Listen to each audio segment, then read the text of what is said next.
Sebetulnya sampai dengan bulan Maret, PLN masih cukup bagus, penghasilan kami baik, penumpang kami juga baik, dan kami tadinya, sesuai skenario itu biasanya mendekati lebaran itu penumpang PLN akan masuk di dalam angka yang cukup signifikan. Tapi karena kemarin juga, kita semua menjalankan aturan dari pemerintah, maka, pendapatan kami di bulan, April dan April sampai ke Juni itu memang turun. Dari sisi kami mungkin sekitar 50% pendapatan kami, turun dibandingkan dengan semester 1 tahun 2019.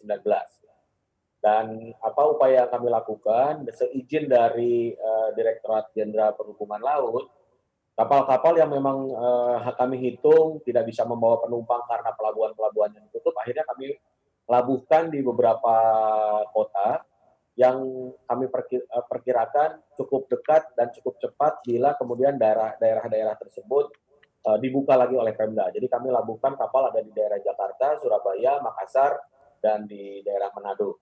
Itu yang Mhm, kami siapkan. Sehingga mhm. kapal penumpang kami yang sejumlah 26 kapal penumpang, kami hanya menjalankan di bulan-bulan itu sekitar, 8 kapal saja, melayari pelabuhan-pelabuhan yang masih diperkenankan untuk naik turun penumpang. Mhm. Dan untuk kapal perintis, itu ada 17 kapal yang masih kami jalankan di wilayah-wilayah yang oleh Pemdanya dianggap hijau dan kapal-kapal itu masih bisa berlayar. Jadi kami masih tetap menjaga, konektivitas untuk bisa tetap berjalan.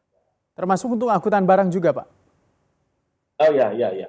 Untuk barang ternyata juga memang, khususnya untuk timur, itu, cukup kapal-kapal PLN punya peran yang cukup penting dan Mhm. kami, sadari itu sehingga tadi yang saya katakan 8 kapal itu semua kami arahkan untuk 7 kapal kami arahkan melayari daerah timur. Jadi Mhm. kami juga bekerja sama dengan pemerintah daerah setempat yang tadinya dilarang untuk, kapal PLN bersandar, kemudian kami yakinkan bahwa yang turun itu adalah barang bukan penumpang.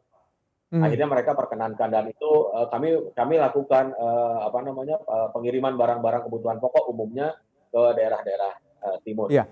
Pak, memastikan tentunya kita tahu PLN ini bisa dikatakan jadi backbone juga untuk program tol laut untuk distribusi barang, khususnya ke wilayah timur Indonesia. Seberapa efektif sebenarnya PLN juga menjalankan fungsinya sebagai salah satu backbone untuk pendistribusian barang, khususnya ke arah timur Indonesia, Pak?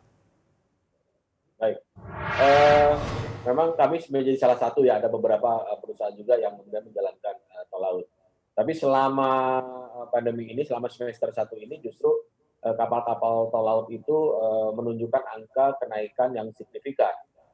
Dan angka yang mengejutkan juga buat kami, ternyata barang yang dibawa dari timur ke barat itu juga cukup banyak gitu.